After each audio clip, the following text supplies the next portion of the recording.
Okey, saya nak memberi sedikit maklumat tentang kes MBI ni.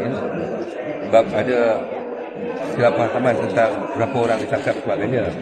Keseluruhan yang ditangkap setakat ini ialah 4 orang. Ya, jadi semuanya 3 lelaki, seorang wanita.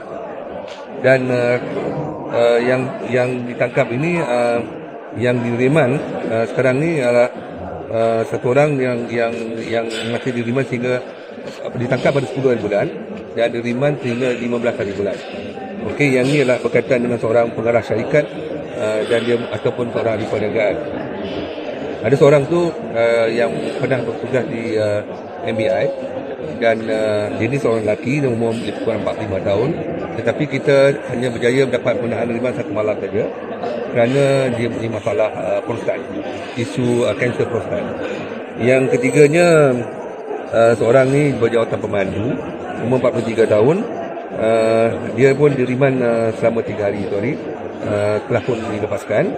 Dan seorang lagi wanita, dia ni adalah bekas seorang pegawai kewangan satu syarikat yang terbabit, yang mana syarikat ini adalah yang mendapat konsesi pasir berkenaan, dan umurnya 46 tahun pun telah dilepaskan selepas riman lebih kurang 3 hari, iaitu di segi tangkapan.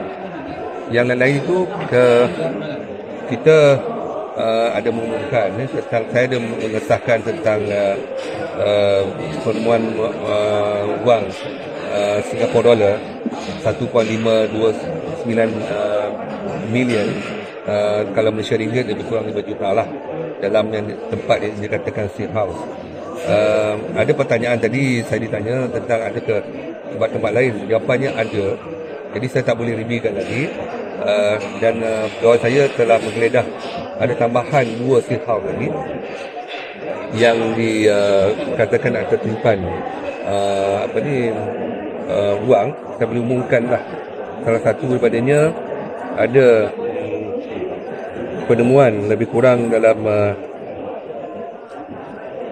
200 Sing dolar, 74,000 ringgit, 74,000 Sing dolar, lebih kurang duit kita 243,000 sekarang ini. Satu.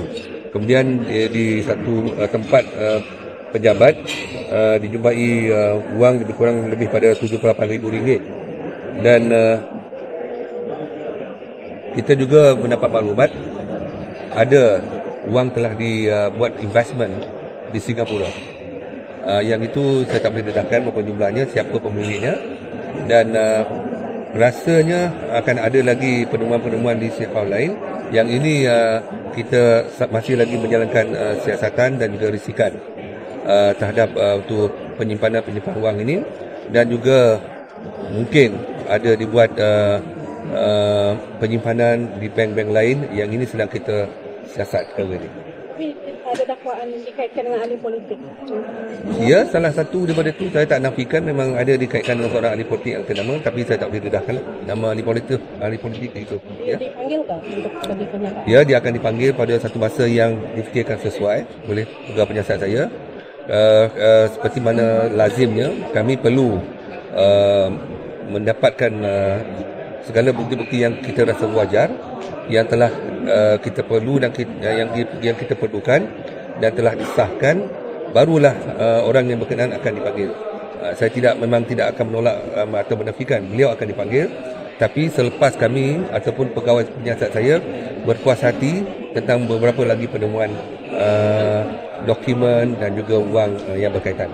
Selain penemuan tu mungkin ada tambahan saksi ke lagi yang sudah tentu. Sekarang ni pun lebih kurang 15 saksi telah dipanggil. Dan sejangkaan saya akan ramai, saya tak tahu berapa, tapi akan ramai lagi saksi akan dipanggil lah untuk menyiasat. Kes ini akan dibuka juga kertas-kertas siasatan yang di bawah Akta Pengubahan Wang Haram. Selain daripada Akta Pencegahan Rasuah 2009 di bawah Seksyen 16, kami juga akan membuka beberapa kertas siasatan di bawah Akta Pengubahan Wang Haram dan Pembiayaan Keganasan 2001. Ya, penggeledahan itu di sekitar Lembah Kelang? Ya, ada di Kuala Lumpur, ya, ada di sekitar Bandaraya di sekitar Selangor dan sebagainya. So, this ahli politik yang suspek tu, is he in the government atau dia tidak aktif setakat ni? Oh, yang itu soalan cukup mas tu. Tapi let me rest my chest first. Later on I will tell you all. Bila masanya sesuai ya.